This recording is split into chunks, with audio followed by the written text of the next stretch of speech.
محترم سامعین، السلام علیکم ورحمۃ اللہ وبرکاتہ۔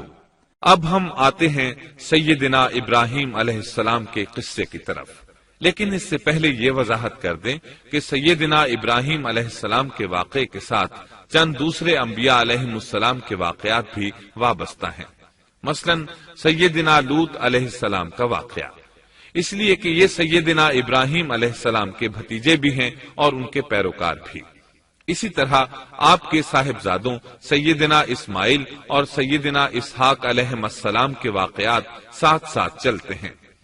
اس کی وجہ یہ ہے کہ سیدنا اسماعیل علیہ السلام کی ولادت کے وقت ابراہیم علیہ السلام کی عمر 87 سال تھی، اور سیدنا اسحاق علیہ السلام کی پیدائش کے وقت سیدنا ابراہیم علیہ السلام کی عمر 100 سال تھی، جبکہ سیدنا ابراہیم علیہ السلام کی کل عمر 175 سال ہوئی، اس لیے ان کے واقعات ساتھ ساتھ چلتے ہیں۔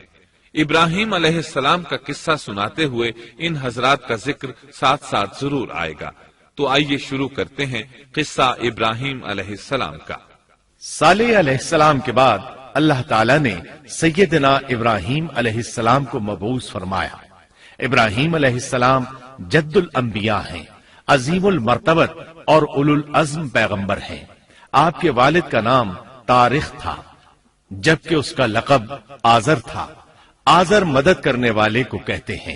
یہ شخص اپنے قبیلے کے افراد کی مدد کیا کرتا تھا، غمخواری کرتا تھا، اس لیے اس کا لقب آزر مشہور ہو گیا تھا۔ قرآن مجید میں ابراہیم علیہ السلام کا قصہ 73 مقامات پر ذکر ہوا ہے۔ یہ 73 مقامات 25 سورتوں میں ہیں، اور یہ بات ابراہیم علیہ السلام کے بلند مرتبت ہونے پر دلالت کرتی ہے۔ ابراہیم علیہ السلام بھی سام بن نوح علیہ السلام کی نسل سے ہیں۔ آپ کی پیدائش عراق کے مشہور شہر بابل میں ہوئی۔ یہ عراق کے شمال میں واقع تھا اور آج بھی موجود ہے۔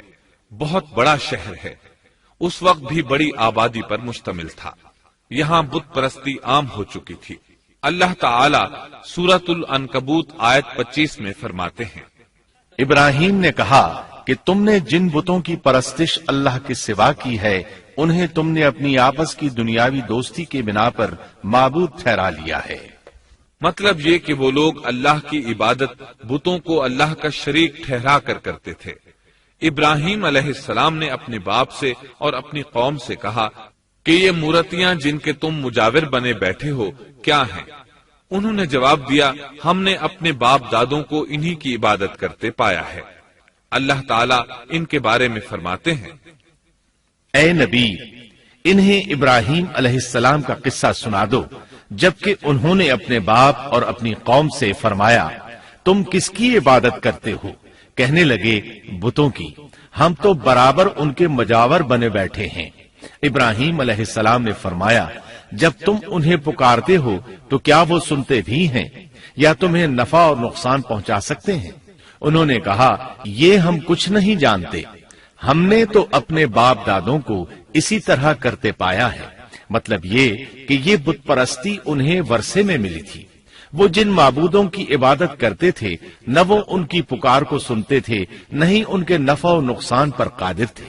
اسی لیے ابراہیم علیہ السلام انہیں جھنجھوڑ رہے تھے، لیکن اندھی تقلید اور بشری عقل کے بیکار ہو جانے نے انہیں یہ سب سوچنے سے عاری کر دیا تھا۔ اللہ تعالیٰ نے ابراہیم علیہ السلام کی خصوصی رہنمائی فرمائی تھی، جیسا کہ سورۃ الانبیاء آیت 51 میں ہے، اور ہم نے ابراہیم کو پہلے سے ہدایت عطا فرما دی تھی اور ہم اسے جانتے تھے۔ ابراہیم علیہ السلام نے کبھی ایک لمحے کے لیے بھی بتوں کی پوجا نہیں کی تھی۔ آپ نے اپنی قوم کو بتوں کی پوجا کرتے دیکھا تو انہیں ملامت کی، ایک اللہ کی طرف دعوت دی، اور اس دعوت کی ابتدا انہوں نے اپنے باپ سے کی۔ اللہ تعالی سورہ مریم میں فرماتے ہیں، اے نبی، کتاب میں ابراہیم کا ذکر کر، بے شک وہ سچا نبی تھا۔ جب اس نے اپنے باپ سے کہا، اے میرے باپ، بے شک مجھے وہ علم عطا ہوا ہے جو تمہیں حاصل نہیں، اس لیے میری اطاعت کریں، میں آپ کو سیدھا راستہ دکھاؤں گا۔ اے میرے باپ، شیطان کی عبادت نہ کریں، بے شک شیطان اللہ کا نافرمان ہے۔ ان بتوں کی عبادت گویا شیطان کی عبادت ہے۔ اس لیے آپ نے ان معبودوں کو شیطان سے تعبیر کیا، فرمایا اے میرے باپ، بے شک مجھے خوف ہے کہ تم پر اللہ کا عذاب آئے، پھر تم شیطان کے ساتھی ہو جاؤ۔ باپ نے ان کی بات سن کر کہا اے ابراہیم، کیا تو میرے معبودوں سے پھرا ہوا ہے؟ البتہ اگر تو باز نہ آیا تو میں تجھے سنسار کر دوں گا، اور تو مجھ سے ایک مدت تک دور ہو جا، یعنی مجھ سے اتنا دور ہو جا کہ کبھی مجھے نظر نہ آئے۔ ابراہیم علیہ السلام نے اپنے باپ پر نرمی اور مہربانی کرتے ہوئے ان سے کہا آپ پر سلامتی ہو، میں اپنے رب سے آپ کے لیے بخشش طلب کرتا رہوں گا۔ لیکن جب بعد میں ان پر واضح ہو گیا کہ وہ تو اللہ کا دشمن ہے تو ابراہیم علیہ السلام اس سے بے تعلق ہو گئے۔ سورہ توبہ آیت 114 میں اللہ فرماتے ہیں، اور ابراہیم کا اپنے والد کے لیے بخشش طلب کرنا ایک وعدے کی وجہ سے تھا جو وہ اس سے کر چکے تھے، لیکن جب انہیں معلوم ہو گیا کہ وہ اللہ کا دشمن ہے تو اس سے بیزار ہو گئے۔ بے شک ابراہیم بڑے نرم اور تحمل والے تھے۔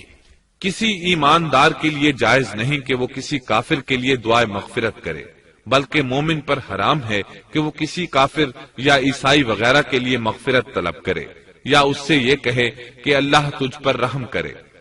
ابراہیم علیہ السلام کے والد نے انہیں دھمکی دی تھی کہ اگر تم اس دعوت سے باز نہ آئے تو میں تمہیں سنسار کر دوں گا۔ اس کے جواب میں ابراہیم علیہ السلام اپنے والد کے ساتھ انتہائی شفقت سے پیش آئے اور اس سے کہنے لگے میں آپ کے لیے اپنے رب سے استغفار کرتا رہوں گا، اس لیے کہ آپ اپنے والد پر بے حد مہربان تھے۔ اسی لیے اللہ تعالیٰ بھی ابراہیم علیہ السلام پر بے حد مہربان تھے، اور آپ کا لقب خلیل الرحمن رکھ دیا گیا۔ خلت محبت کا وہ انتہائی درجہ ہے جس کے ساتھ دل محبت سے بھر جاتا ہے، یعنی وہ بہت سے لوگوں سے بڑھ کر اللہ تعالیٰ کو محبوب تھے۔ والد کے سخت جواب کے بعد ابراہیم علیہ السلام نے ان سے علیحدگی اختیار کر لی اور انہیں مخاطب کر کے فرمایا میں تمہیں چھوڑتا ہوں اور جنہیں تم اللہ کے سوا پکارتے ہو ان کو بھی چھوڑتا ہوں، میں اپنے رب کو پکاروں گا، مجھے امید ہے میں اپنے رب کو پکار کر محروم نہیں رہوں گا۔ آپ اللہ کے پیارے اور پسندیدہ نبی تھے۔ جب آپ نے اپنی قوم کو توحید کی دعوت دی اس وقت آپ نوجوان تھے، آپ کی عمر 16 سال تھی۔ ساتھ میں آپ اس بات پر غور و فکر بھی کرتے کہ آخر یہ لوگ بتوں کی پوجا کیوں کرتے ہیں۔ آپ کا دل ان کے شرک پر بہت کوڑتا۔ آخر آپ نے مصمم ارادہ کر لیا کہ اس شر اور فساد کی جڑ کو کاٹ کر رہیں گے، یعنی ان بتوں کو توڑ کر رہیں گے۔ آپ اپنی قوم کو بتوں کو توڑ دینے کی دھمکی دیتے رہے۔ اس دھمکی کا ذکر اللہ تعالیٰ نے سورۃ الانبیاء آیت 57 میں کیا ہے، اور اللہ کی قسم میں تمہارے بتوں کا علاج کروں گا جب تم پیٹھ پھیر کر جا چکے ہوگے۔ یہ بات ابراہیم علیہ السلام نے پوشیدہ نہیں اعلانیہ کہی تھی۔ آخر انتظار کا وقت ختم ہوا، عید کا دن آ پہنچا۔ عید کے دن وہ لوگ صبح سویرے گھر سے نکلنے سے پہلے کھانا پکا کر اپنے معبودوں کے سامنے رکھتے تھے، پھر شہر سے باہر ایک میدان میں جمع ہوتے، وہاں کھیلتے کودتے خوشیاں مناتے، ناز سے چلتے پھرتے اور کھانا کھاتے۔ شام کو گھروں کی طرف آتے، صبح بتوں کے پاس جو کھانا رکھ گئے تھے اس کو اٹھاتے اور تبرک سمجھ کر کھا جاتے۔ اپنے معمول کے مطابق انہوں نے عید کی تیاری کر لی، لیکن ابراہیم علیہ السلام تیار نہ ہوئے، اس لیے کہ وہ تو ان کے ساتھ جانے کا ارادہ ہی نہیں رکھتے تھے۔ وہ لوگ جانے سے پہلے ابراہیم علیہ السلام کے پاس آئے اور کہنے لگے کیا آپ ہمارے ساتھ نہیں جائیں گے؟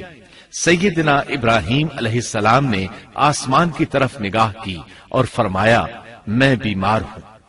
یہ تمام واقعہ سورۃ الانبیاء آیات 51 تا 58 میں بیان ہوا ہے۔ یقیناً ہم نے ابراہیم کو پہلے سے ہدایت فرما دی تھی اور ہم اسے جانتے تھے، جبکہ اس نے اپنے باپ سے اور اپنی قوم سے کہا کہ یہ مورتیاں جن کے تم مجاور بنے بیٹھے ہو کیا ہیں؟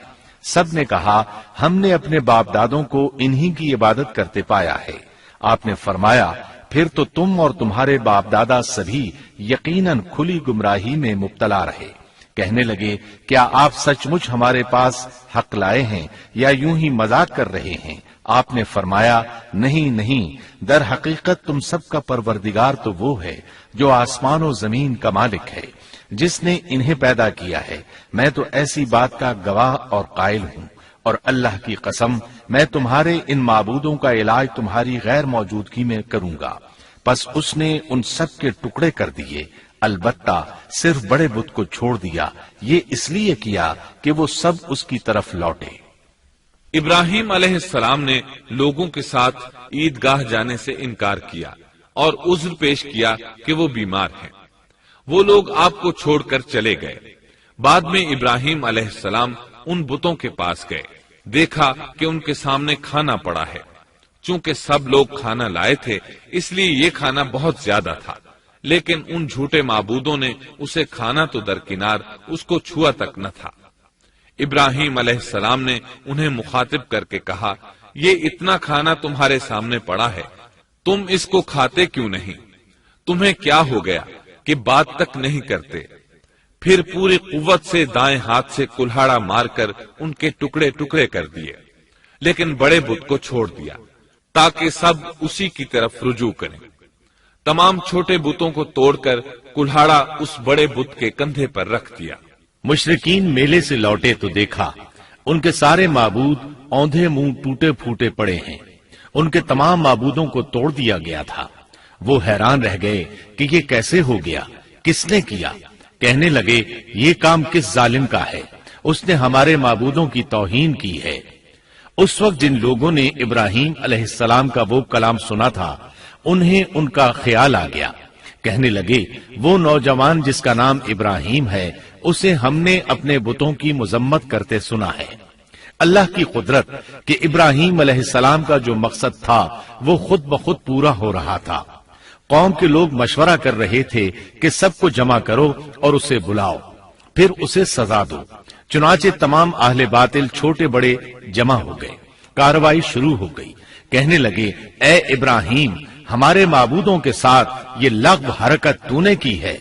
ابراہیم علیہ السلام نے جواب دیا، یہ کام تو اس بڑے بت کا ہے، مجھ سے کیوں پوچھتے ہو؟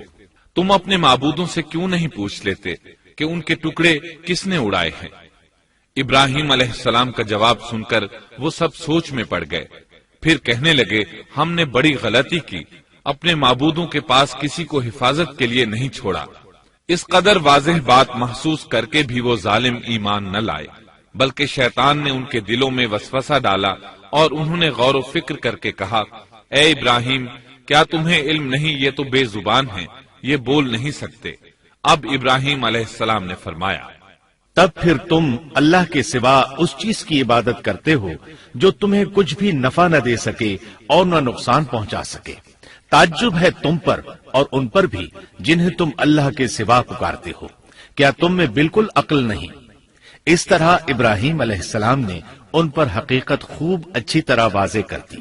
ان سے فرمایا تم ان کی پوجا کرتے ہو جن کو تم خود تراشتے ہو، یعنی ان کا حال تو یہ ہے کہ تم نے ان کو خود اپنے ہاتھوں سے تراشا اور ان کی عبادت کرنے لگے، جبکہ تمہیں اور تمہاری بنائی ہوئی چیزوں کو اللہ ہی نے پیدا کیا ہے۔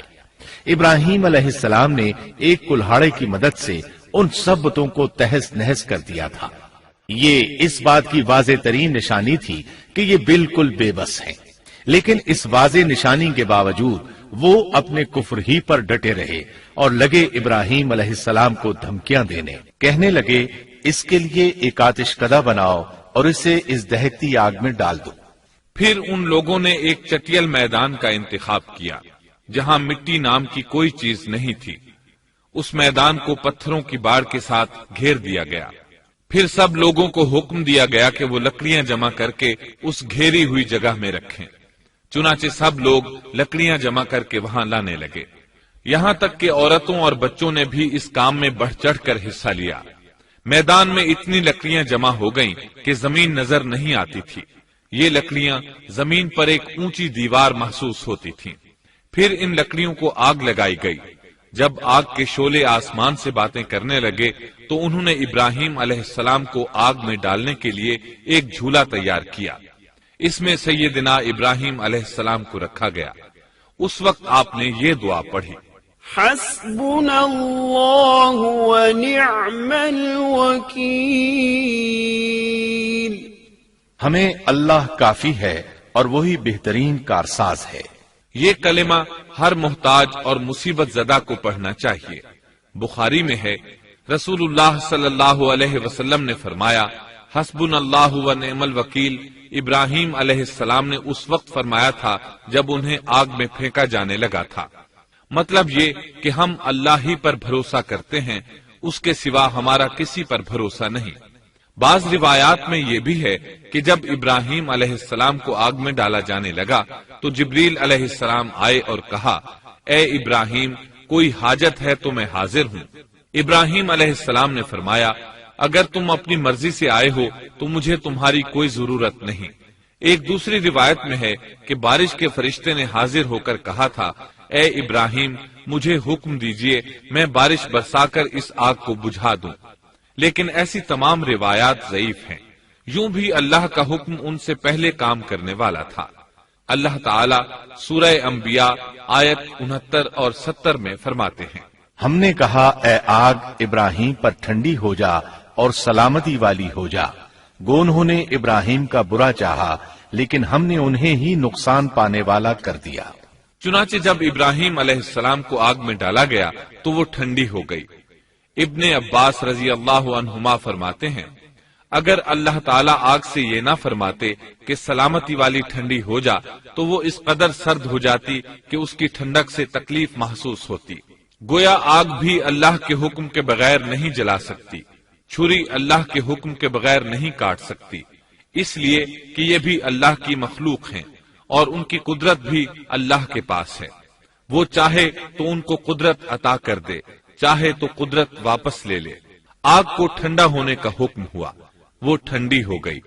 اس نے نہ ابراہیم علیہ السلام کے کپڑے جلائے، نہ جسم کے کسی حصے کو کوئی نقصان پہنچایا، صرف وہ رسیاں جلائیں جن سے آپ کو باندھا گیا تھا۔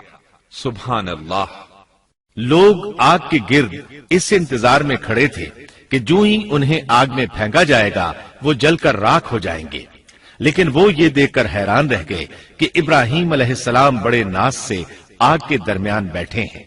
بعض روایات میں ہے کہ ابراہیم علیہ السلام فرمایا کرتے تھے، مجھے ان دنوں جو راحت اور سکون حاصل تھا ویسا آگ سے نکلنے کے بعد نہیں ہوا۔ لوگ اس معجزے کو دیکھ کر حیرت زدہ تھے۔ پھر ابراہیم علیہ السلام آگ سے نکلے۔ اتنا بڑا معجزہ دیکھنے کے باوجود لوط علیہ السلام کے سوا کوئی شخص پورے بابل شہر سے ان پر ایمان نہ لایا۔ اللہ تعالیٰ فرماتے ہیں، پس ابراہیم پر لوط ایمان لائے۔ مطلب یہ کہ پوری بستی سے لوط علیہ السلام تھے جو آپ پر ایمان لائے تھے، باقی تمام لوگ کفر ہی پر ڈٹے رہے۔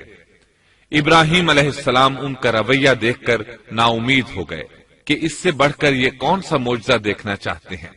ان کے بتوں کو توڑ دیا گیا، اپنی آنکھوں سے اللہ کی نشانی ان لوگوں نے دیکھی، پھر بھی یہ ایمان نہیں لائے، چنانچہ آپ نے وہاں سے ہجرت کا ارادہ فرما لیا۔ اس وقت بابل پر نمرود نامی بادشاہ کی حکومت تھی۔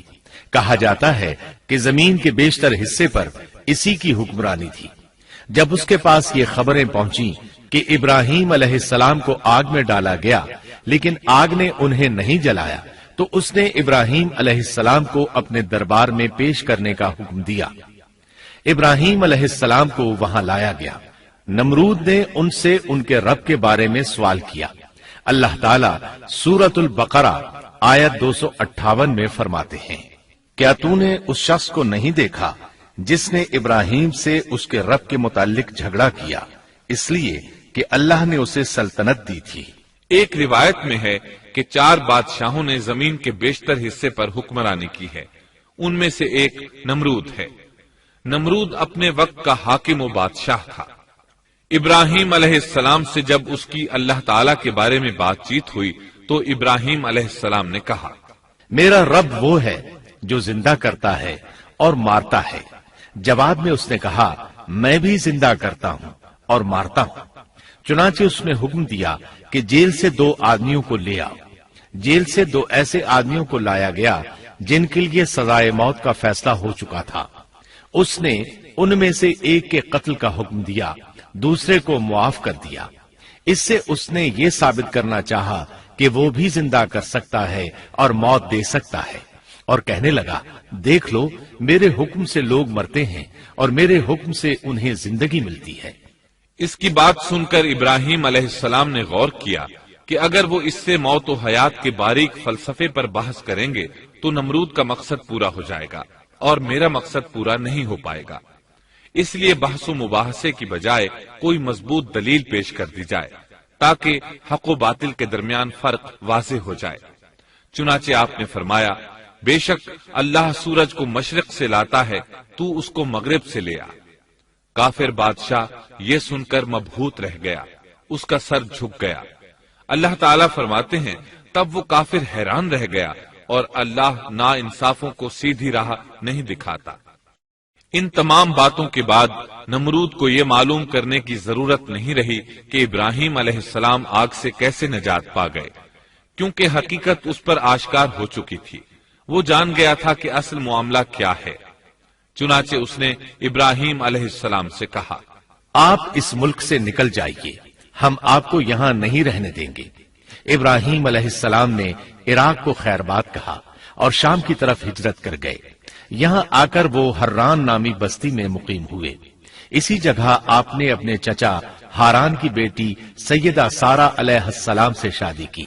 اللہ تعالیٰ اس ہجرت کے بارے میں فرماتے ہیں اور ہم اسے یعنی ابراہیم اور لوط کو بچا کر اس زمین کی طرف لے آئے جس میں ہم نے جہان کے لیے برکت رکھی تھی۔ جب آپ حران کے مقام پر پہنچے تو وہیں ٹھہر گئے، وہیں رہنے لگے۔ یہاں آ کر آپ کا شمار بنو حران میں ہونے لگا۔ آپ لوگوں کو اسی شہر میں رہنے کی دعوت دیتے۔ اس شہر کے لوگ بتوں کی پوجا نہیں کرتے تھے بلکہ ستاروں کو پوجتے تھے۔ ابراہیم علیہ السلام نے جب ان کی یہ حالت دیکھی تو ارادہ کر لیا کہ ان لوگوں کو بتائیں گے کہ ستاروں کی عبادت کرنا باطل ہے۔ یہ لوگ چونکہ نجوم پرست تھے اس لیے ان کی عبادت کا وقت رات کو ہوتا تھا اور یہ لوگ رات کے وقت عبادت کرتے تھے، کیونکہ ان کے معبود یعنی ستارے رات ہی کو طلوع ہوتے ہیں۔ چنانچہ ابراہیم علیہ السلام انہیں یہ دکھانے کے لیے کہ ان چیزوں کی عبادت باطل ہے ایک دن ان کے ساتھ نکلے۔ اللہ نے آسمان کے دروازے کھول دیے تو ابراہیم علیہ السلام نے چاند، ستاروں، سیاروں اور آسمان و زمین کی سلطنت کو دیکھا۔ اللہ تعالیٰ نے ابراہیم علیہ السلام سے تمام پردے ختم کر دیے جو عام طور پر لوگوں کی آنکھوں پر ہوتے ہیں، اور انہوں نے وہ کچھ دیکھا جسے آج کی رصد گاہیں بھی نہیں دیکھ سکتی۔ اللہ تعالیٰ سورۃ الانعام آیت 75 میں فرماتے ہیں اور اسی طرح ہم نے ابراہیم کو آسمان اور زمین کی سلطنت کا مشاہدہ کرا دیا تاکہ وہ یقین کرنے والوں میں سے ہو جائے۔ بعض مفسرین نے لکھا ہے کہ یہ سب کچھ اللہ تعالیٰ نے ابراہیم علیہ السلام کو اس لیے دکھایا تھا کہ وہ ستاروں کی پرستش کرتے تھے۔ پھر اللہ تعالیٰ نے اپنی عبادت کی طرف ان کی رہنمائی فرمائی۔ جن مفسرین نے یہ بات لکھی وہ غلطی پر ہیں، کیونکہ ایک جلیل القدر رسول کے متعلق ایسا گمان کرنا کبیرہ گناہ ہے۔ آسمان اور زمین کی سلطنت اور دیگر معجزات دکھانے کے بعد اللہ تعالیٰ فرماتے ہیں آسمان اور زمین کی پیدائش یقیناً انسان کی پیدائش سے بہت بڑا کام ہے۔ اللہ تعالیٰ ایک دوسرے مقام پر فرماتے ہیں آسمان اور زمین میں بہت سی نشانیاں ہیں جن سے یہ منہ موڑ کر گزر جاتے ہیں۔ ابراہیم علیہ السلام حران شہر کے ستارہ پرستوں کو لے کر ایک رات نکلے۔ اچانک ایک ستارہ طلوع ہوا، اس کی چمک دمک بہت تھی، شکل صورت کے لحاظ سے بھی بہت خوبصورت تھا۔ اس وقت ابراہیم علیہ السلام نے بطور مذاق کہا یہ میرا رب ہے، لیکن جب وہ ستارہ کچھ دیر بعد چھپ گیا تو کہنے لگے یہ تو غروب ہو گیا۔ یہ رب کیسے ہو سکتا ہے؟ جو چھپ جائے وہ رب نہیں ہو سکتا، پس میں تو غروب ہونے والوں کو پسند نہیں کرتا۔ اگلے روز وہ پھر ان لوگوں کو ساتھ لے کر نکلے تو چاند کو دیکھا۔ یہ شکل صورت میں ستاروں سے کہیں زیادہ خوبصورت تھا، روشن تھا، لیکن یہ بھی غروب ہو گیا تو ابراہیم کہنے لگے اگر مجھے میرے رب نے ہدایت نہ کی تو میں گمراہ لوگوں میں شامل ہو جاؤں گا۔ اے اللہ تو کہاں ہے؟ اپنی طرف میری رہنمائی کر۔ ان باتوں سے ابراہیم علیہ السلام ان لوگوں کو غور و فکر کی دعوت دے رہے تھے تاکہ وہ غور کریں، آخر رب چھپ کیسے سکتا ہے؟ اگر چاند رب ہے اور دن کے وقت کسی کو اپنے معبود کی حاجت ہوگی تو وہ کیا کرے گا؟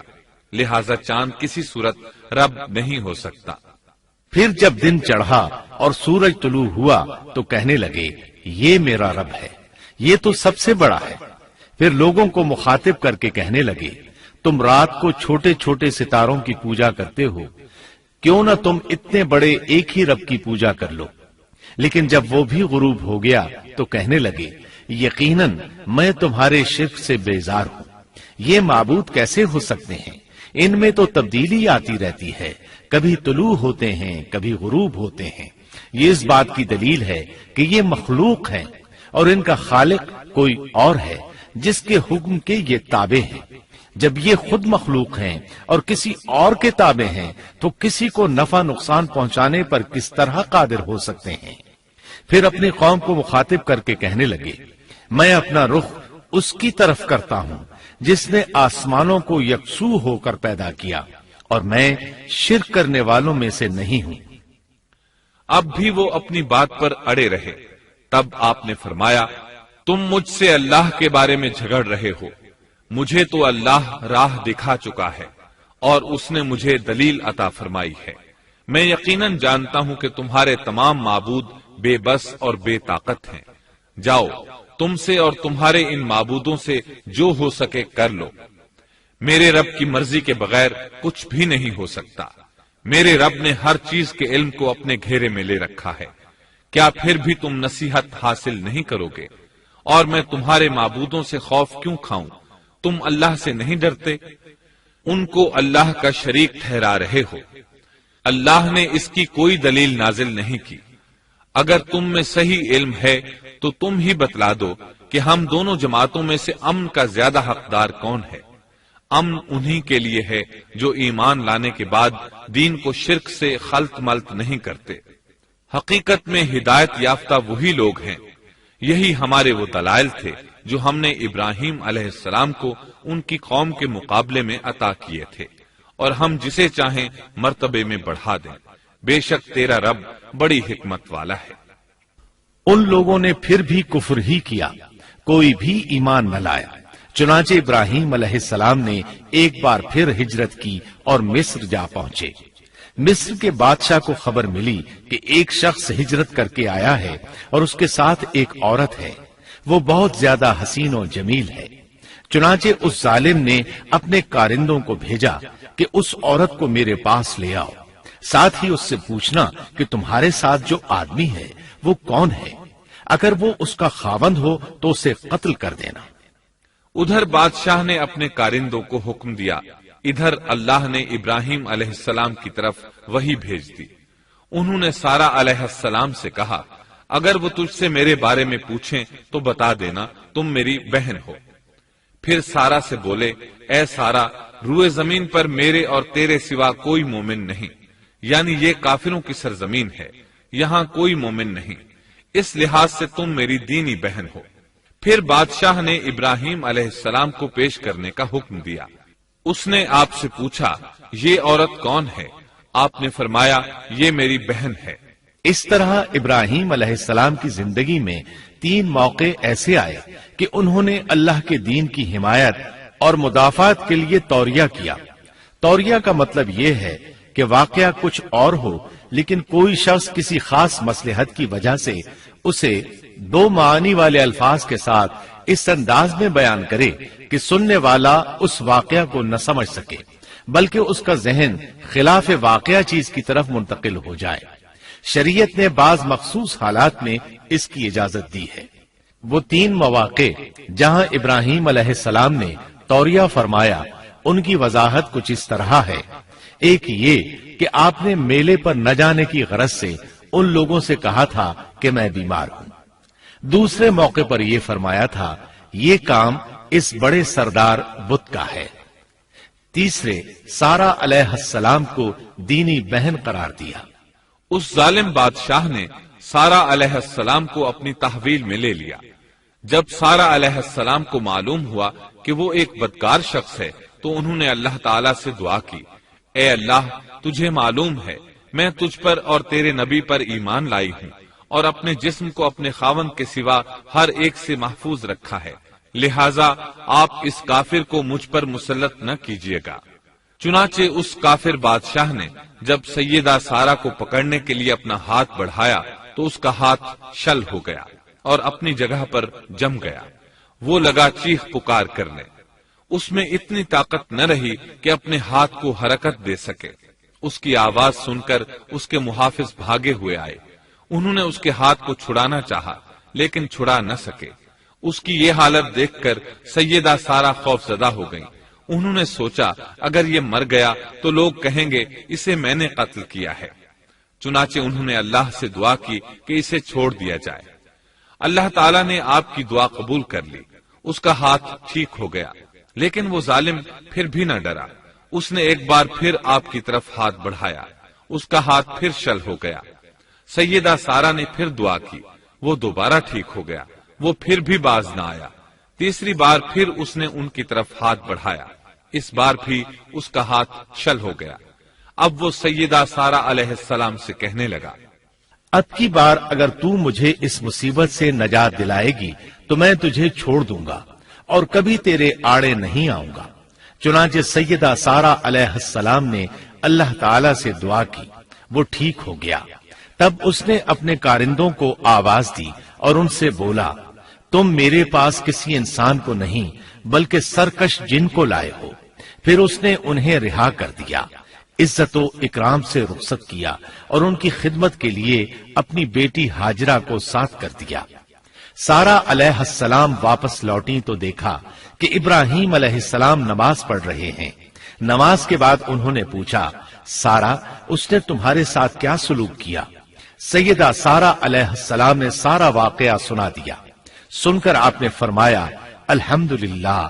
پھر بولے، اب ہم یہاں نہیں رہیں گے بلکہ واپس جائیں گے۔ چنانچہ آپ ایک بار پھر فلسطین میں آ گئے، وہیں اپنی زندگی بسر کرنے لگے۔ اب ہم آگے بڑھتے ہیں۔ جب آپ فلسطین میں مستقل طور پر رہائش پذیر ہوئے تو لوط علیہ السلام بھی آپ کے ساتھ تھے۔ لوط علیہ السلام آپ کے بھتیجے تھے، ان کے والد کا نام ہاران تھا۔ یہ بچپن ہی سے سیدنا ابراہیم علیہ السلام کے زیر سایہ رہے، انہی کے ہاں پرورش پائی، اس لیے دین حق فوراً قبول کر لیا۔ جب سیدنا ابراہیم علیہ السلام نے عراق سے شام کی طرف ہجرت کی تو یہ آپ کے ساتھ تھے، وہاں سے حران گئے، تب بھی ساتھ تھے۔ پھر مصر کی طرف ہجرت کی تو بھی لوط علیہ السلام ان کے ساتھ تھے۔ آخرکار جب آپ نے مصر کو بھی خیر بات کہا اور فلسطین آ گئے تب بھی یہ ساتھ تھے۔ اب ابراہیم علیہ السلام نے لوط علیہ السلام کو حکم دیا کہ وہ بستی سدوم کی طرف چلے جائیں، اس لیے کہ اس بستی کے لوگ کفر کی انتہائی گہرائی میں جا چکے ہیں، انہیں کفر و شرک سے نکالنے کے لیے وہاں جائیں، انہیں اللہ کے احکام سنائیں، اللہ کی طرف دعوت دیں۔ چنانچہ لوط علیہ السلام تو اس طرف روانہ ہو گئے اور ادھر فلسطین میں صرف 3 مسلمان رہ گئے، ابراہیم علیہ السلام، ان کی زوجہ محترمہ سیدہ سارہ اور سیدہ ہاجرہ علیہم السلام وہیں رہائش پذیر رہے اور لوگوں کو مسلسل اللہ کی طرف دعوت دیتے رہے۔ یہاں یہ بے شمار مال و دولت کے بھی مالک بن گئے۔ جب ان کی عمر 85 یا 86 سال ہوئی تو سارہ علیہ السلام نے سوچا، میں بانجھ ہوں، میرے خاوند بوڑھے ہیں لیکن اولاد کی تمنا ہے، تو کیوں نہ میں اپنی لونڈی ہاجرہ ہدیے اور تحفے کے طور پر ابراہیم علیہ السلام کو دے دوں۔ چنانچہ ہاجرہ ابراہیم علیہ السلام کو مل گئیں، انہوں نے ان سے شادی کر لی۔ اللہ رب العزت نے جلد ہی ان کے بطن سے آپ کو اسماعیل علیہ السلام عطا فرمائے۔ ہاجرہ علیہ السلام کے ماں بننے پر اور ان کی اولاد کو دیکھ کر سیدہ سارہ علیہ السلام کو فطری طور پر غیرت کا احساس ہوا۔ اللہ کی قدرت دیکھیے، خود ہی انہیں ہاجرہ کو تحفے میں دیا تاکہ اولاد حاصل ہو، اور جب وہ ماں بن گئیں تو اب غیرت محسوس کر رہی ہیں۔ اپنی اس کیفیت سے مجبور ہو کر سیدہ سارہ نے ابراہیم علیہ السلام سے کہا، آپ مجھے اس کے ساتھ ایک جگہ پر نہ رکھیں۔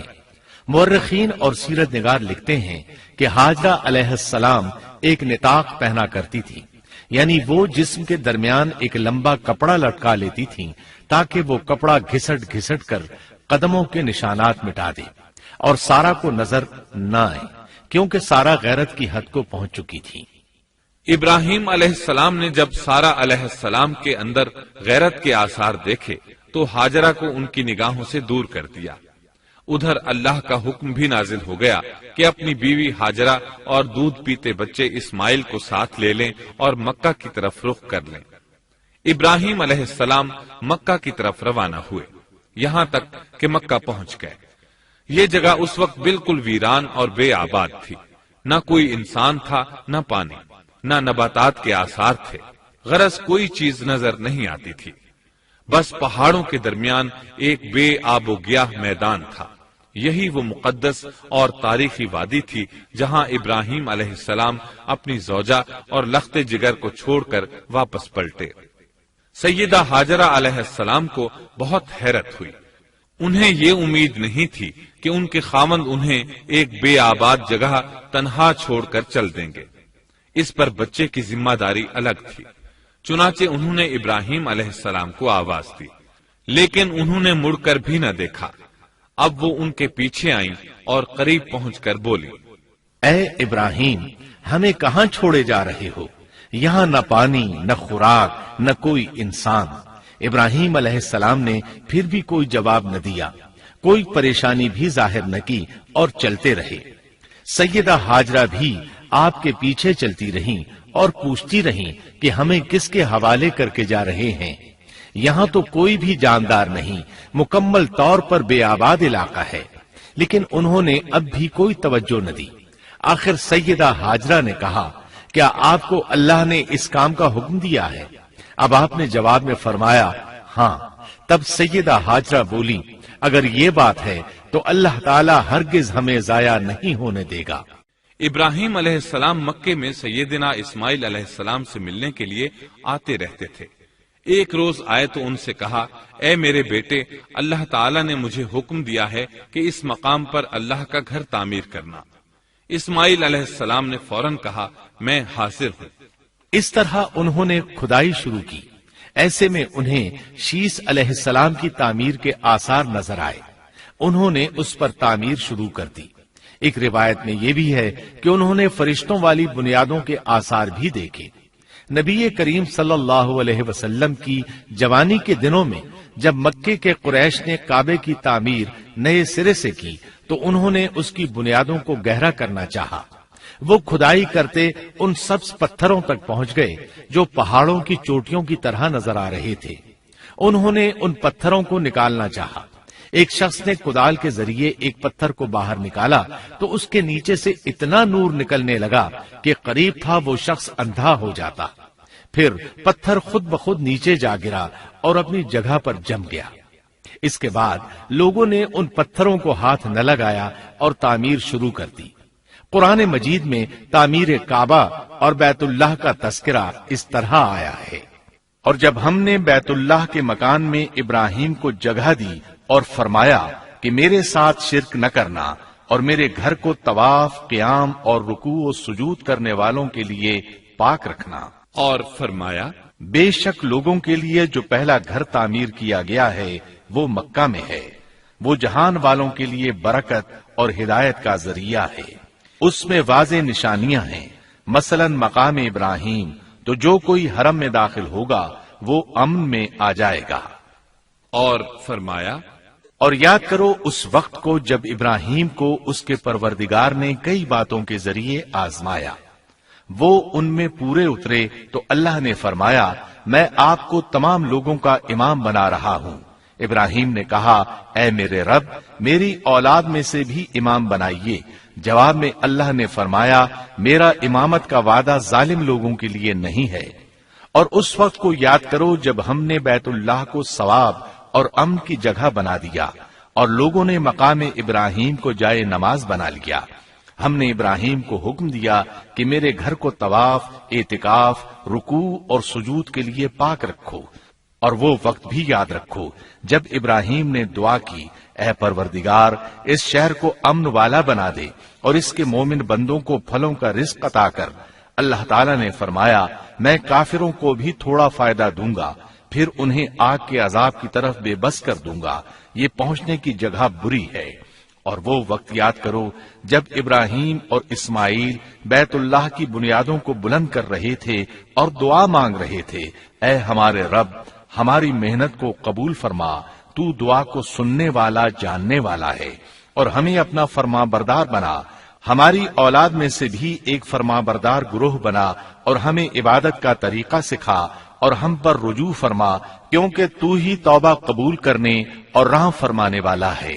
اے ہمارے رب ان لوگوں میں انہی میں سے ایک رسول بھیج جو ان پر تیری آیات کی تلاوت کرے اور انہیں کتاب و حکمت سکھائے، انہیں پاک کرے، یقیناً تو غالب حکمت والا ہے۔ تعمیر کے دوران جب ابراہیم علیہ السلام اس مقام تک پہنچے جہاں آج حجر اسود ہے تو اللہ تعالیٰ نے جنت سے ایک پتھر بھیجا۔ جب دیواریں انسانی قد کے برابر ہو گئیں تو اسماعیل علیہ السلام ایک پتھر لے آئے۔ اب ابراہیم علیہ السلام اس پتھر پر کھڑے ہوئے، وہ ننگے پاؤں تھے۔ اسی وقت پتھر پگھل گیا، ان کے پاؤں اس کے اندر کسی قدر دھنس گئے، پتھر پر ان کے پیروں کے نشانات آ گئے۔ اسی پتھر کو آج مقام ابراہیم کہا جاتا ہے۔ پہلے یہ پتھر بیت اللہ کی دیواروں کے ساتھ رکھا گیا تھا۔ جب لوگ طواف کے لیے آتے تو سیدنا ابراہیم کے پیروں کے نشانات دیکھنے کے لیے یہاں ہجوم ہو جاتا۔ اس طرح طواف کرنے والوں کو دقت کا سامنا ہوتا۔ سیدنا عمر رضی اللہ عنہ نے صحابہ کرام کے مشورے سے اس پتھر کو اس جگہ سے قدرے ہٹا کر نماز کی صفوں کے قریب کر دیا تاکہ طواف کرنے والوں کو دقت نہ ہو۔ یہ مقام بہت مقدس ہے۔ اللہ نے فرمایا ہے تم مقام ابراہیم کو جائے نماز مقرر کر لو۔ مقام ابراہیم کے قریب اس کے پیچھے ہو کر نماز پڑھنے کا موقع مل جائے تو لازماً وہاں 2 رکعت ادا کیا کرو، موقع نہ ملے تو پھر پوری مسجد حرام میں طواف سے فراغت والی 2 رکعت پڑھ لیا کرو۔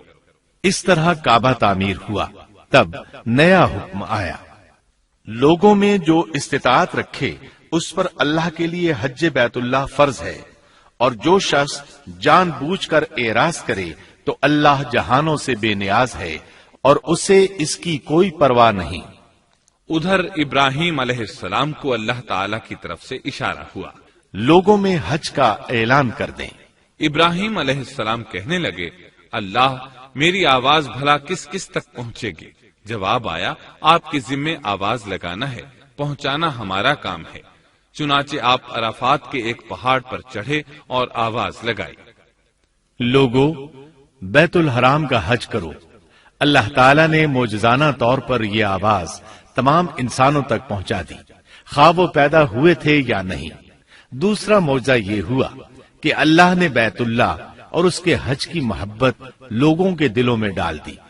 اللہ نے فرمایا، اور آپ لوگوں میں حج کا اعلان کر دیں، وہ آپ کی طرف پیدل بھی آئیں گے اور دبلے پتلے اونٹوں پر بھی دور دور سے آئیں گے۔ اس طرح لوگ پیدل اور سوار ہو کر کثرت سے حج کے لیے آنے لگے اور یہ ویران علاقہ آباد ہونے لگا۔ یہ تھے حالات اور واقعات ابراہیم علیہ السلام کے۔ آپ نے 175 سال کی عمر میں وفات پائی۔ آپ سے پہلے سیدہ ہاجرہ علیہ السلام نے وفات پائی، اور ان کی وفات سے کچھ ہی عرصہ بعد سیدہ سارہ علیہ السلام 127 سال کی عمر میں فوت ہو گئیں۔ ان دونوں کی وفات کے بعد آپ غمگین رہنے لگے۔ آخر اتنی مدت تک ساتھ رہا تھا۔ آپ خلیل الرحمن تھے، آپ پر صحیفے بھی نازل ہوئے، آپ اللہ کے بے حد شکر گزار تھے۔